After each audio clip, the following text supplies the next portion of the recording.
Hey again, everybody. I'd like to thank all you guys for watching my videos thus far, parts 1, 2, 3, and 4 of my iPhone and Evo comparison that I've been doing. I'm going to preface this again by reminding you guys that I'm not a professional tech blogger. I don't get paid to do this. My entire premise here is I've owned an iPhone for 2.5 years. I bought an original 4 gig iPhone when they came out, and I bought it in September of '07. And now that my contract has been over for a while and the Evo came out, I decided to jump to an Android phone, and the whole point of these videos is just kind of give you my impressions from that perspective. Again, I don't have a 4th gen iPhone to compare anything to. All I can do is give you guys a comparison of specs and my own opinion based on that, but I feel like now that I've had this phone for a week now, I have a little bit more to say. I can kind of give a more definitive comparison. So this should hopefully be my last video. You guys won't have to hear from me again in case you were sick of hearing from me. But in part 3 of my video, I mentioned having issues with folders, and a couple of the bright fellows in the comments section tipped me off. If you open up a folder like this, and then up top where the name is at, you just press and hold. Nope, that didn't work, sorry guys. Bring up the folder and press and hold, and it's going to actually let you rename your folders whatever you want it to. That's my music folder, games folder, and then a folder for my console emulators. Another thing I mentioned in part 3 that was an issue was the alarm clock. My alarm clock issue was apparently being caused by Advanced Task Killer.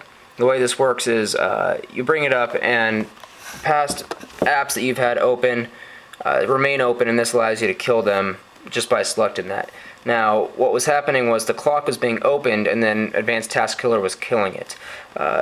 Basically, if you don't want to do that, find a program like Facebook, and then just tell it to ignore. There's an ignore option right there, and then it's not going to kill it like it does everything else. And if you go to menu, go to settings, I went down here, auto kill level. You can set its level of aggressiveness for killing background apps, and I've had it set to aggressive. That was causing my problems with the alarm clock, so don't think that this thing inherently has an alarm clock issue. It doesn't. It was it was Advanced Task Killer that was causing the problems.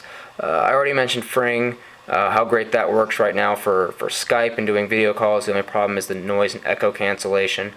So really, I mean, the two issues I really discussed, which was naming folders and my issues regarding the alarm clock, those have been fixed. One thing I was really excited about, one thing I used on my iPhone a lot was a program called Remote Kitten Free. It's a free version of a app you can pay for, and it's a Windows Media Center remote. I have my computer hooked up to my TV for the purpose of watching TV and videos through Windows Media Center, and I use that a lot. This thing has a program called My Remote, which, as you can see, is actually better than any of the free apps I was able to find in the App Store on the iPhone.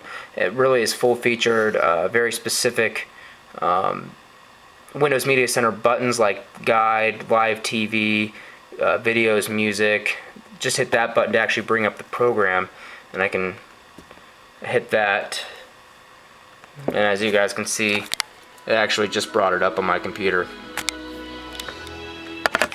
And then I can just hit the power button on it. Sorry guys,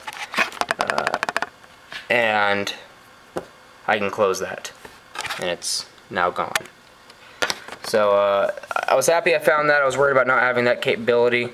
No worries now, I now have that capability back. Not a whole lot else to say. Battery life has been good. This is the end of the day for me, and you can see where battery life is still at. I've had a great time. You know, reading the forums, I'm real involved in Phandroid.com. That's Phandroid with a PH, Phandroid.com. Some people have had horrible battery life, some people have had great battery life, and I'm not really sure what to tell people as far as that goes. All I can tell you is I've had great battery life on my Evo. I mean, that's just been my experience. It hasn't been all bad. Definitely not as good as an iPhone, like I said before, but it's doable.